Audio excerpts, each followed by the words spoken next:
Hello, how lovely to be in your company tonight. Thank you for tuning in and thank you for supporting this wonderful festival. I've got lots I want to talk about, but most importantly, I've also got a lot of music I want to share with you. And I'm going to begin by playing some music by Johann Sebastian Bach. These are two movements from his violin sonata in B minor, followed by the Bog Oak Bourrée, which is my corruption of Bach's Bourrée from the first lute suite in E minor, arranged especially for my guitar, which is made partly from a 5,000-year-old English oak. The music of Bach.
I've always found it fascinating trying to place music with all its intangibility and spirituality in the context of the natural physical world.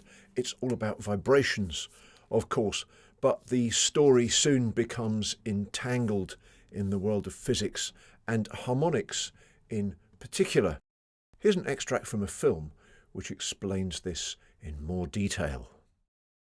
On a guitar, the strings are attached to the bridge at one end and the tuning pegs at the other. This means that the strings are only able to vibrate between the bridge saddle and the nut, both of which are attached carefully and securely and are made of very hard material. This structure allows the guitar string to produce a stable and remarkably evenly sustained standing wave. The low note you can hear is the fundamental, which is the sound of the whole length of the string. But if you listen carefully, you can also hear overtones.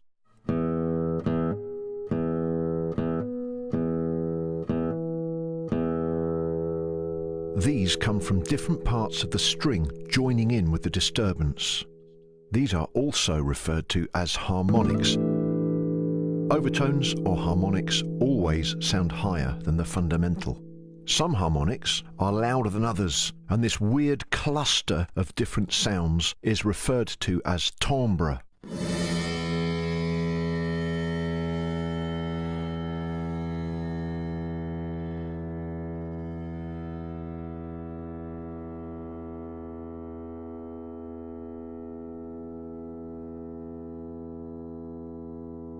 Timbre is how we recognise the difference between a low E on a guitar and a low E on a piano.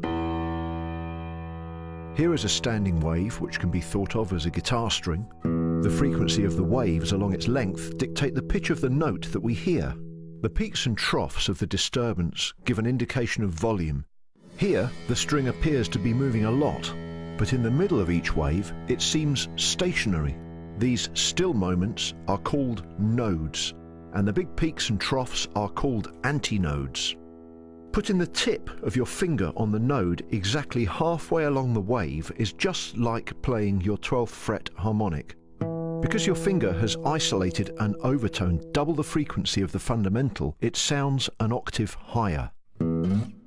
There are other mathematical divisions available where it's possible to make clear harmonics.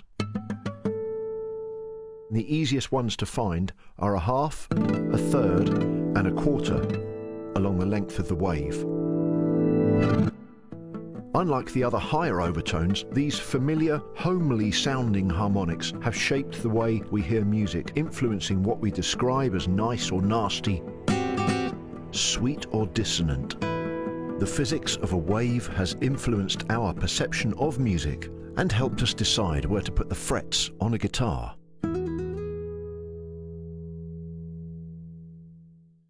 So there you go. Now, welcome back to tonight's show, which is coming from my studio in Shoreham-by-Sea, West Sussex. Now, J.S. Bach always said that he wrote music to the glory of God, but his ear was nonetheless governed by the forces of nature. His music moves between consonance and dissonance, and I think confirms my theory that a system of musical notation and keys devised on the surface of Venus would most likely closely resemble our own. Now we're going to go to another piece of film now, which I made in a local park, Stanmer Park, very near the Brighton Hove Albion football ground actually. I've been going to this place since I was a kid, and I've always been in love with the giant cedar trees in the park, Cedar of Lebanon. So I took my little ukulele down to the park with a friend who had a 360-degree camera, and we filmed a bark courant on the ukulele with me standing underneath the giant cedar tree.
I've known those trees since I was a kid. I used to come down and lay on my back, looking up through the branches, like looking up through a wooden city. It was great to come back and play some bark. J.S. Bark. B-A-R-K.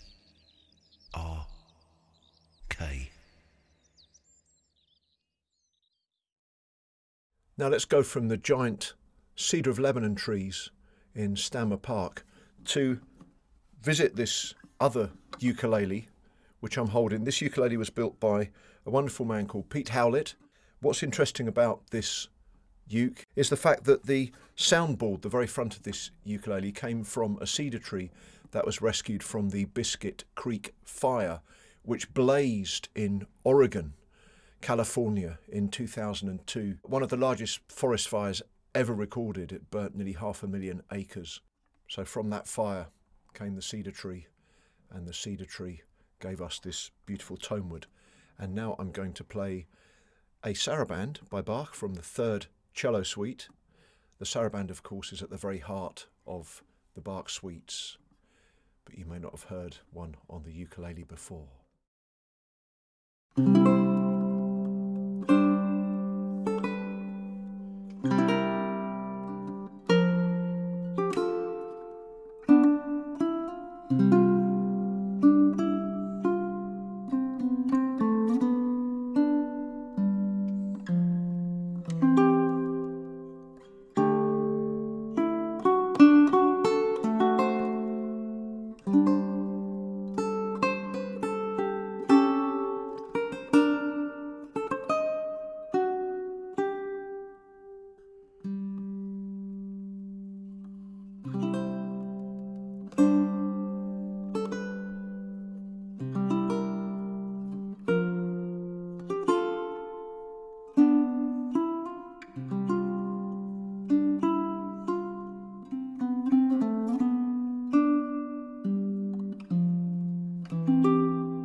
Now, Hollingbury Council Estate near Brighton has got some of the most fantastic views of the Sussex Downs.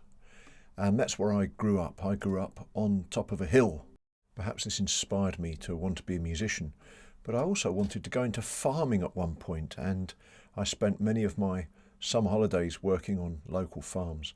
But all this did was turn me into a vegetarian and develop my interest in the politics of ecology. In recent years, I've also begun to undertake my concert tours in the UK on a bicycle, and last year I released my album on vinyl called Rewilding.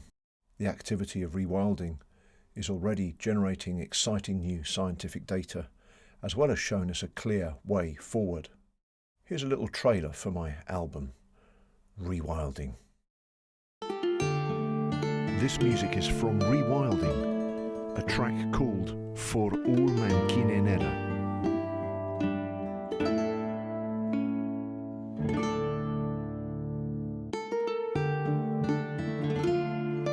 The words come from the Ormulum, a 12th century text in Middle English by a monk named Orm.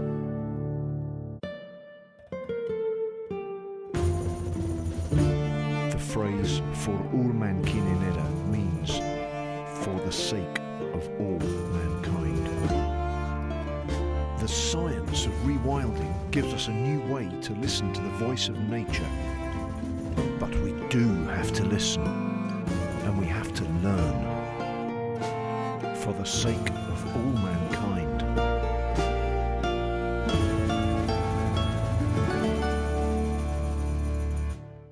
Back in 2018, I was overjoyed to be invited to go to the Knepp Estate in Sussex, and the idea was to play a little gig with a nightingale. A few days after the gig, I set off on another bicycle concert tour to promote my double album, Stringhenge, but already, thanks to that night with the nightingale, I was beginning to write Rewilding. Here's another short film which mentions the cover artist, John Everett. This track is called Triskelion, and it was the artist John Everett who gave me the idea. John not only painted the sleeve art, he also created a version of the Triskelion design called Tinner's Rabbits for the round labels that go in the centre of the record. The cyclic art and minimalist music reflect nature's ability to continually regenerate, if left alone.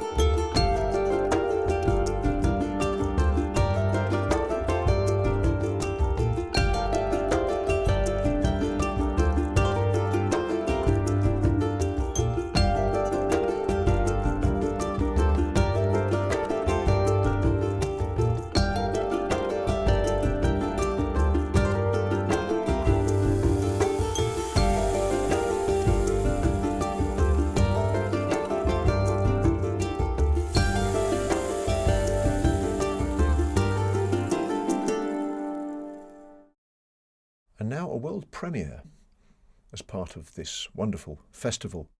I'm going to show you my film, The Crest, the Coombe, the Twitten, which is also a guitar solo. This film was made last week with the help of Neil Pringle, a wonderful filmmaker, and my friend Peter Lisney, who helps me run the Richard Durrant Academy, which is my online teaching academy. This new guitar solo was inspired by the Sussex Downs, the Crest, the top of the hill, the Coombe, which is the riverless valley between the downs, and the Twitten. Twitten is a Sussex word, and the Twittens usually go through towns and villages. In my case, I remember the Twittens of Hollingbury, the council estate, which led from Hollingbury Camp high on the hill, down into the valley and back up onto the Devil's Dyke. Enjoy the film. The Crest, the Coombe, the Twitten.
And now to today and what's going on here on Shoreham Beach.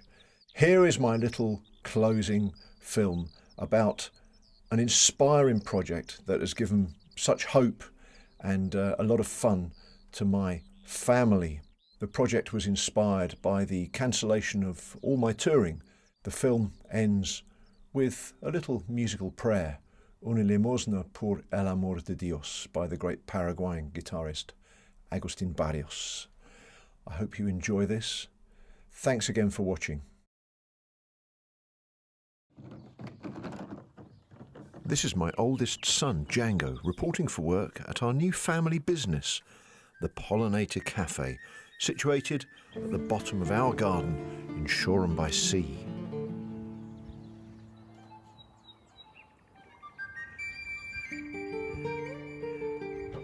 Throughout the pandemic, my family have been lucky.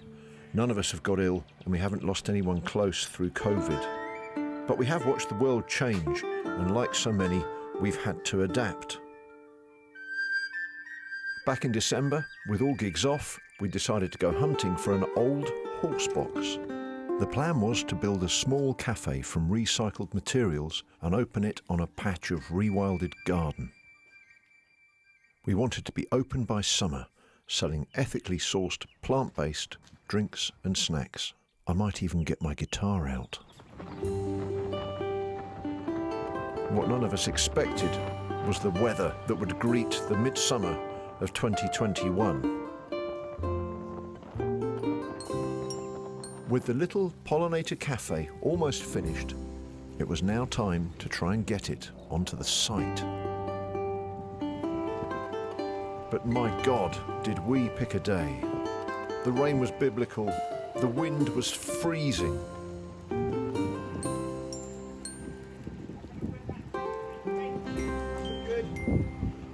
The only thing we didn't know was whether it would fit through the hole in the fence.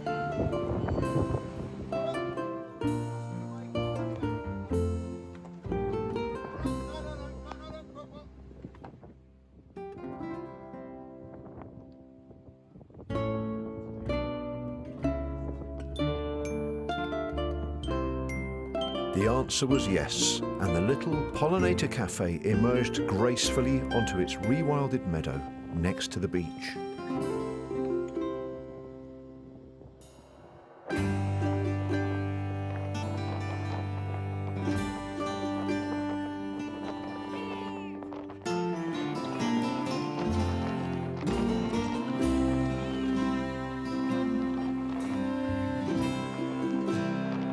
'With just one mowing last year, in October, this patch of land has done well. Here is a list of all the plants that were counted in late spring this year.